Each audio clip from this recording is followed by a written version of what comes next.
Hello everyone, Dan Kibbe, Kune Physiology and more, and I would like to discuss this week on staying positive, creating consistent positivity in your mind, and also adapting to creating a better life for yourself. Now, I've actually touched on certain categories in this way. However, I'm going to approach it a little different way. I'm going to show you how I stay consistent with positivity, motivation, things like that. Okay, so that's what I'm going to go throughout this week. First and foremost, you must know your body. So I want everyone today to spend time observing and knowing your body. And obviously, it's going to take more than one day, but I want you to realize how you react to things, not just the food you eat and how you feel, but I'm talking about different things throughout your life. So if you have coworkers who drive you nuts, annoy the hell out of you, whatever it may be. Okay, here's the thing. Here's one thing you want to think about. It is going to change your physiology. And what I mean by that is you can go into work in the most positive mood ever. But once you have someone negative, especially if you have someone all day long, tick, tick, tick, tick, tick, tick, tick, tapping at your negative side, guess what's going to happen? You're going to shift without knowing, subconscious mind, back of the mind.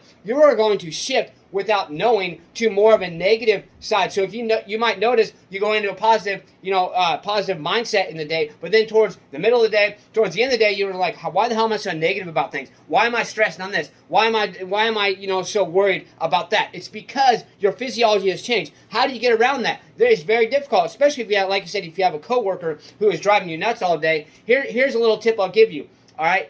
Obviously, you want to try to block them out. Maybe that's not possible. Probably not. It's probably not possible. However, maybe just throughout the day, get into a routine, a habitual routine to simply just take some breathing exercises, take 3 deep breaths, whatever, and just be like, you know what? I'm not going to let this bother me. I'm not going to let this bother me. Think of positive things. Positive in, negative out. Positive in, negative out. There are different ways you can do this, but that is what I want you to focus on today. Observe your body. Realize what your surroundings are like. If your surroundings are very positive, then you're most likely your physiology is going to be positive the majority of the time. But here's one thing to think about in that aspect. If you are used to having a positive environment or atmosphere to be around all the time, what's going to happen when you get into a negative atmosphere? You are not going to know how to handle it. That's why sometimes in life it is necessary to take certain kinds of risks that we jump into that are going to maybe be something negative in our life or something we feel might be negative, but it's going to allow us either to fail to succeed, meaning fail and learn our lessons to succeed next time,